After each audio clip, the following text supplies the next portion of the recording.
O conto a seguir foi lido especialmente aos que possuem alguma limitação à leitura, tais como os deficientes visuais, os dislexos, os idosos, entre outros.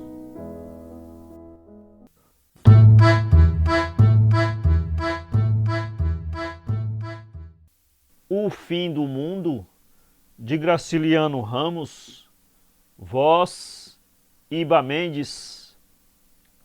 Minha mãe lia devagar, numa toada inexpressiva, fazendo pausas absurdas, engolindo vírgulas e pontos, abolindo esdrúxulas, alongando ou encurtando as palavras. Não compreendia bem o sentido delas, e com tal prosódia e tal pontuação, os textos mais simples se obscureciam. Essas deturpações me afastaram do exercício penoso, verdadeiro enigma.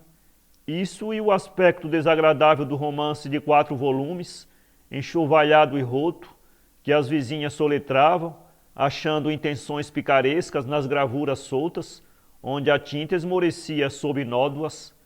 Um grupo estranho e por igual. Falta o adjetivo que rematava a legenda de uma das ilustrações. Julgo que era vistoso. Várias pessoas numa caixa com rodas, puxada por 2 cavalos, diferente dos carros de bois que chiavam nos caminhos sertanejos. Em cima da caixa emproava-se um tipo de chicote e bigode, um cocheiro, segundo me disseram, nome inadequado na minha opinião. Cocheiro devia tratar-se de coxos, objetos que não se viam no livro.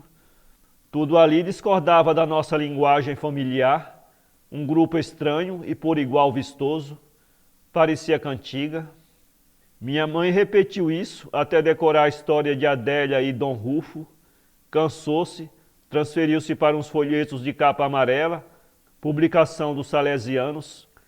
Passava horas no marquesão preto da sala de visitas, os olhos esbugalhados, atenta, a boca franzida, volvendo de longe em longe, com saliva, a página piedosa. Enchia-se de milagres ingênuos, parábolas, biografias de santos, lendas, conselhos exigentes, ofertas indefinidas e ameaças. Extasiava-se com as ações de Dom Bosco, ótimo velhinho, semelhante a Frei Caetano, o missionário que andou pelo Nordeste, elevando as almas caboclas. Abandonava essas alturas, tomava-se de pavores, metia-se na camarinha a esconder-se dos castigos eternos, excitava, desanimava, encontrando talvez na consciência qualquer miudeza censurada na brochura de capa amarela, fugia da terra, espiava o além, em seguida se ausentava da prova severa, caía num vulgar, comentava os mexericos da vila, repreendia os moleques, resmungando, largando muxoxos. Não admitia que falássemos em muxoxo, era uma birra esquisita. Se um de nós soltava a expressão condenada, ela se zangava e corrigia. Tonco. Não gostávamos da onomatopeia, insistíamos no vocábulo perseguido, sabendo que isso nos rendia desgosto. A existência ordinária, entregue a negócios terrestres e caseiros, durava 2, 3 semanas, até o correio trazer o fornecimento mensal de literatura religiosa. Surgiam as beatas estigmatizadas, Dom Bosco, diálogos singelos, casos edificantes, delícias vagas do céu e torturas minuciosas do inferno. Purificando-se nessa boa fonte, minha mãe às vezes necessitava expansão, transmitia-me arroubos e sustos. Uma tarde, reunindo sílabas penosamente, na gemedeira habitual, teve um sobressalto, chegou o rosto ao papel, releu a passagem e os beiços finos contraíram-se, os olhos abotoados cravaram-se no espelho de cristal. Certamente se inteirava de um sucesso mau e recusava aceitá-lo. Antes de mergulhar no pesadelo, segurava-se aos trastes mesquinhos, o espelho, o relógio, as cadeiras, e buscava amparar-se em alguém. Atraiu-me, segredou queixas sumidas e insensatas. Perplexa, ora se voltava para as janelas, ora examinava o livrinho aberto na sola do marquesão, negra e côncava. Não se conservou muito tempo indecisa. Na doentia curiosidade, arrojou-se à leitura, desperdiçou uma hora afligindo-se em demasia, levantou-se, atravessou o corredor, a sala de jantar, arriou na prensa de farinha do alpendre, seguia, sentei-me perto, calado, esperei que ela me chamasse, as nossas desavenças morreram, julguei-a fraca e boa, desejei poder aliviá-la, dizer qualquer coisa oportuna, senti o coração pesado, um bolo na garganta, e propendi a alarmar-me também. Odiei a brochura, veio-me a ideia de furtá-la, escondê-la ou rasgá-la. A pobre mulher desesperava em silêncio, apertava as mãos ossudas, inofensivas, o peito magro subia e descia, limitando a mancha vermelha da testa, uma veia engrossava. Diversas pessoas da família tinham a mancha curiosa.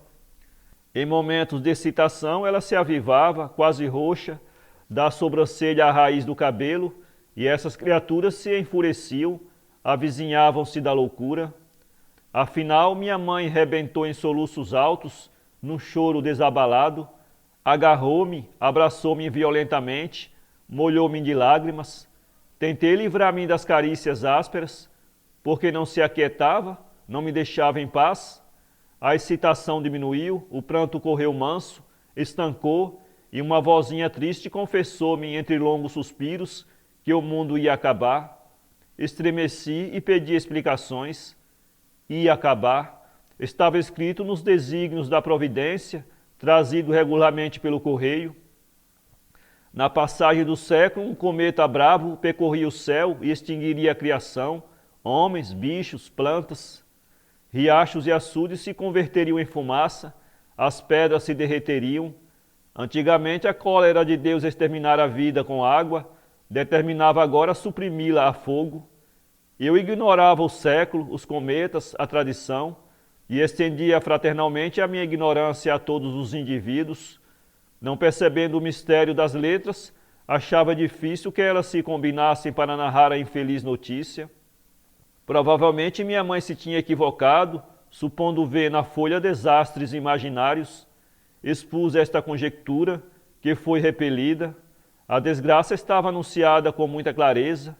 Olhei o muro de tijolo, considerei-o indestrutível. Algum tempo depois, eu e minha irmã brincávamos junto dele, corríamos daí para o copiar, voltávamos, descansávamos um instante na sombra, corríamos de novo.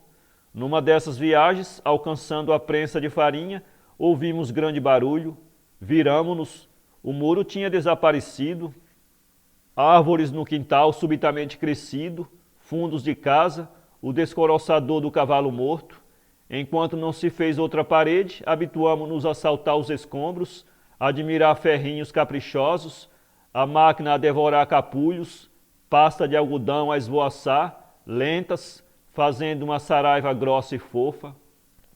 A diligência do motor, os giros das rodas, da polia, da correia, das serras, substituía os rumores que nos embalavam durante a safra. Ganhamos experiência, discutimos, e a minha confiança nas construções mingou. Naquela tarde, porém, informando-me da profecia, eu ainda não acreditava nos desmoronamentos. O muro estava inabalável. Convenci-me de que um fenômeno duvidoso e afastado, quase sem nome, não teria força para derrubá-lo. Também achei que Deus não eliminaria por atacado, sem motivo, seu Afro, Carcará, José da Luz, André Laerte, Mestre Firmo, seu Acrísio, Rosenda, os meninos de Teotoninho Sabiá e Padre João Inácio. Quem tinha contado ao sujeito do livro que Deus resolvera matar Padre João Inácio? Padre João Inácio era poderoso.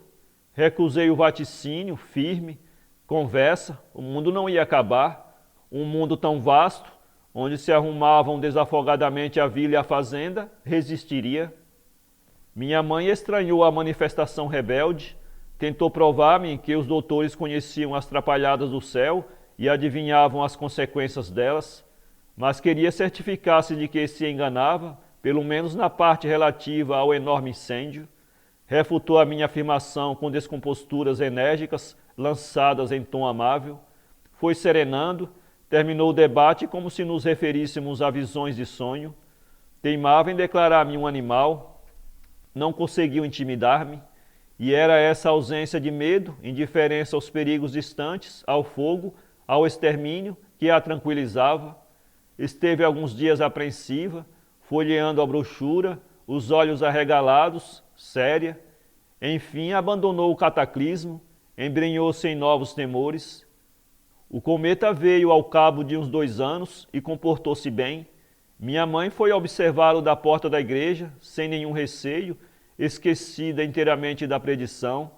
Nesse tempo nós não tínhamos mudados, vivíamos longe da vila.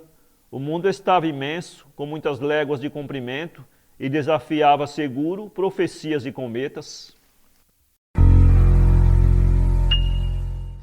Para ler este conto, acesse www.poeteiro.com